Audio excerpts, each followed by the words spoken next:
drawn and redrawn, the making of India's internal boundaries. Hi, and welcome back to India's State Stories, a project that explores the evolution of India's political and administrative boundaries. This project is supported by the Center for Legislative Education and Research, Flame University, Pune.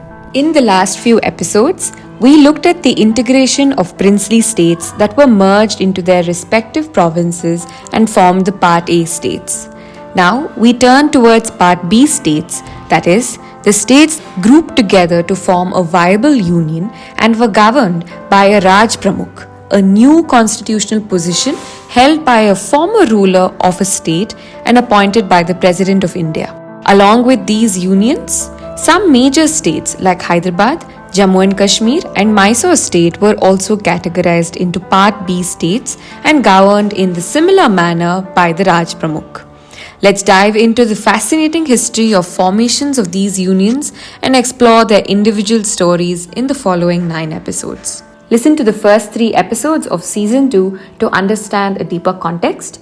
These episodes give an overview of the entire process of integration, along with an introduction to the legal instruments and some key personalities which made it possible. More details are in the show notes below, and let's dive in.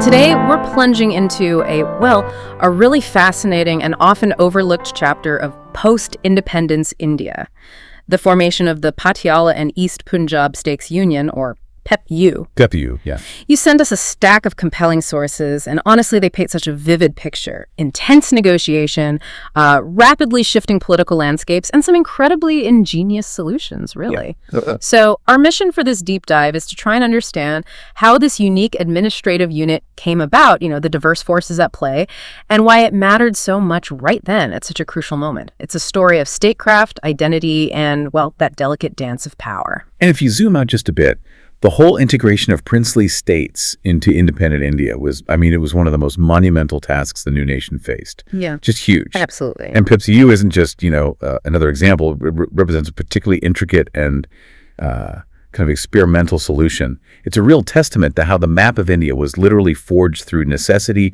compromise, and frankly, some serious foresight. It wasn't just absorbing territories, was it? Not at all. It was about knitting together these quite different historical entities into something cohesive, something viable.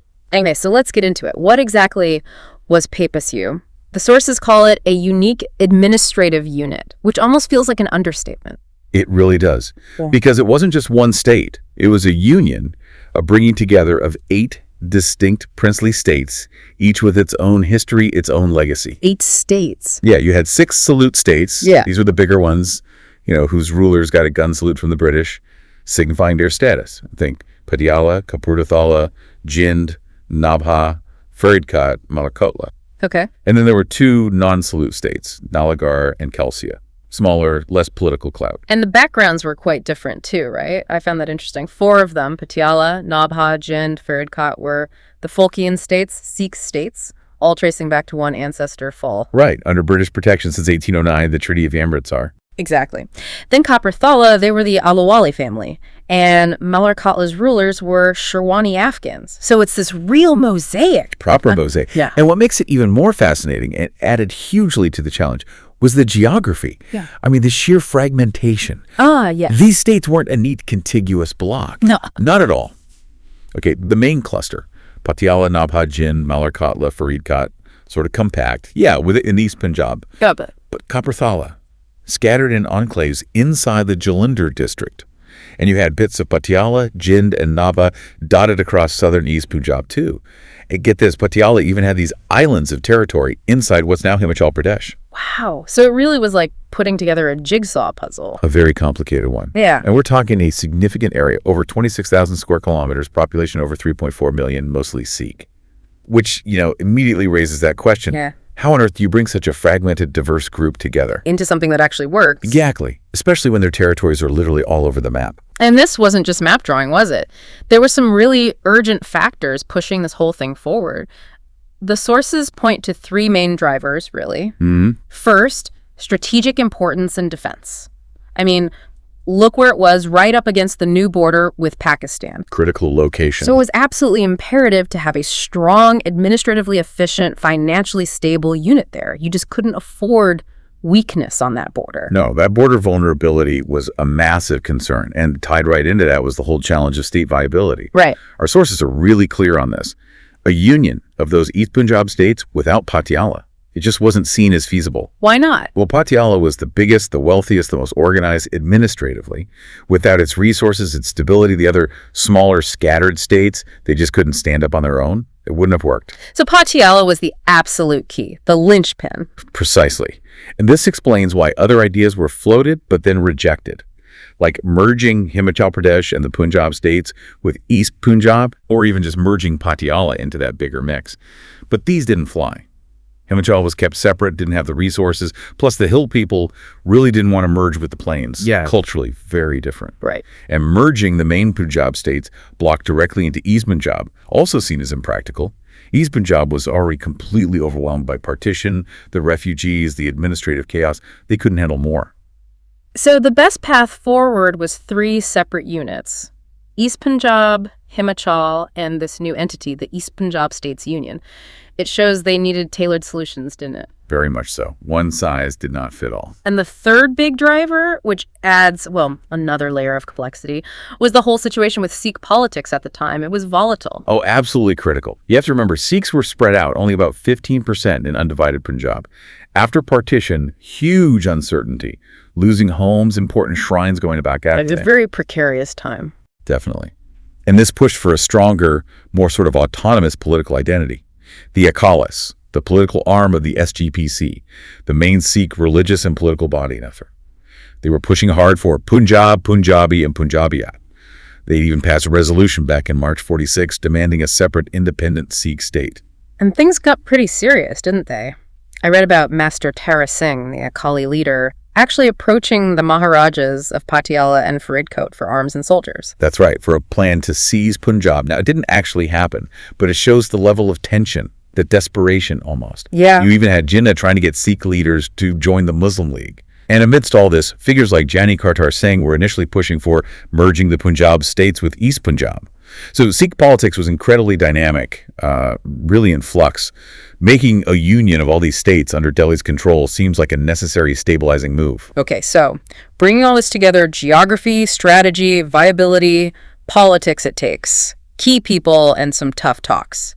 And central to PEPSU were, it seems, 2 main figures: Maharaja Yadavendra Singh of Patiala and VP Menon. Yes, Menon, the Secretary of the Ministry of States. His role was absolutely crucial. Apparently, he quite frankly told the Maharaja, look, Patiala, big as it is, just cannot exist independently in this new India. Straight talk. Very. But Maharaja had initially floated ideas like, affiliations with smaller states, maybe a federal union, but the government wasn't having it. They were determined not to keep these tiny, unviable states going separately. So what was Menon's advice? Basically, follow the lead of other smart rulers, Gwalior, Indore, Rewa, who'd already agreed to pool their sovereignty. Be pragmatic. And the Maharaja, that's a huge thing to ask a ruler, give up sovereignty. He eventually accepted the idea of a union, including Patiala. He saw it would satisfy, as the sources say, the aspirations of reasonable elements in the Sikh community. Give them a consolidated unit within India. It was pragmatic. But not simple, I gather. Oh, definitely not straightforward. His advisors, for instance, they pushed for him to be Raj Pramukh, the ceremonial head, hereditarily, forever. Which wouldn't really fit the new India. Exactly. The government said, no way. So, as a compromise, the Maharaja asked for votes based on population in the Raj Pramukh election, though the final deal for the first time around was different. Interesting. And what's also fascinating is how political views changed. Before the agreement, people like Giani Kartar Singh and Sardar Beldev Singh actually wanted these states merged directly into East Punjab. Right, you mentioned that. Yet, when the decision was made for a separate PPO, it was applauded by both nationalist Sikhs and Akali leaders, including Master Tara Singh and Giani Kartar Singh themselves. Wow, quite the turnaround. It really shows that political pragmatism adapting to the reality on the ground. But the challenges didn't just stop once it was formed, did they? Not at all. Those underlying political tensions immediately created problems for governing PPSU. You had the Prajamandal, basically the local Congress wing, often clashing with the Akali Dal, who claimed to represent the majority Sikh community. So instant friction. Pretty much. Made forming a ministry, a stable government, really difficult right from the get-go. These 2 powerful groups were vying for control. So, despite all that, The covenant gets signed May 5th, 1948, and then Sardar Patel inaugurates the union on July 15th, 1948. That's incredibly fast. It really is. Just shows the urgency they felt, and the leadership was set. Maharaja of Patiala as the first Raj Pramukh for life. Maharaja of Patala as the first Pramukh, the deputy, also for life. And there was that interesting detail in the governance structure, wasn't there? Something about voting. Ah, yes. The Maharaja of Patiala agreed not to use his votes when electing the Upraj Pramukh. Which seems like a smart way to balance power. Stop Patiala from just dominating everything within the Council of Rulers. Exactly. A deliberate move for broader representation. Now, initially, remember, the states had only joined India on 3 subjects: defense, external affairs, communications. Pretty limited. Yeah. But with the union formed, they pushed for more integration. The PPSU agreement had a clause similar to one for Madhya Bharat, requiring the Raj Pramukh to sign a new instrument of accession covering all federal and concurrent subjects except taxes and duties. So that brought PPSU much more in line with the regular provinces regarding central laws? Pretty much, yeah. It put them on a similar footing. Which then brings up the money question. How are these rulers compensated for giving up their states, their power? What was in it for them? That's where the privy purses were key. It was explicitly a quid pro quo. You give up your state, you get this annual payment. Okay. For PPI, the total payout for all the rulers came to, let me check, yes, Rs 33,024,600 a year. Quite a sum back then. And Patiala got the lion's share. By far. Rs 17 lakh per year, almost half the total. That's huge. It was. And what's really telling is that Patala's purse was one of only 11 cases across all the princely states where they actually went over the Rs 10 lakh ceiling set for these payments. Why the exception? The justification was clear. Patiala was seen as a viable state in its own right and absolutely key to the integration policy. It was a direct acknowledgement of its strategic and political weight in making the whole thing work. So the money reflected its importance. Absolutely. The central government eventually took over paying these. And interestingly, PPSU itself actually benefited financially from integration. Overall federal spending in the region often outstripped revenue, and some of those gains helped cover the privy purse costs. Clever financial footwork there. Just to give a sense of scale, what did some of the others get? Sure. Kapurthala got Rs 2,070,000. Jind was Rs 3,028,100. Faridkot, Rs 3,081,400. Malarkotla, Rs 1,010,000. You can see the hierarchy clearly. And a couple of other quick points. The covenant did provide for a constituent assembly for PPS, but it never actually met.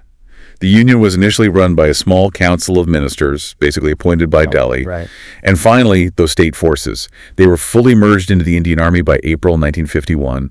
The central government took over paying for them too. So full military integration. So let's wrap this up. Looking back, what does the PPSU story really tell us? It feels like a real deep dive into the messy, practical side of building a nation. It really is. You see how geography, complex identities, strategic needs, they all just smashed together to create this really unique administrative experiment. It wasn't just signing papers, was it? Not at all.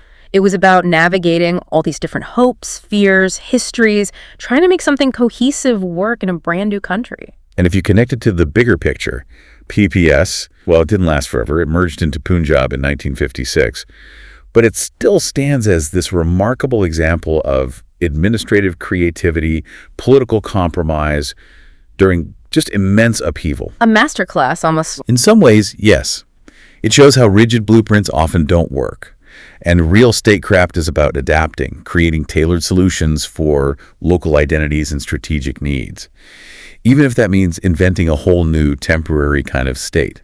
So maybe the provocative thought for you, the listener, is this. In today's world, we still face challenges with regional identities versus national unity, right? So what lessons can we maybe still draw from these pragmatic, sometimes messy, but ultimately successful integration efforts like PEPSU? Yeah. How do you shape a diverse nation? That's a great question to leave us with.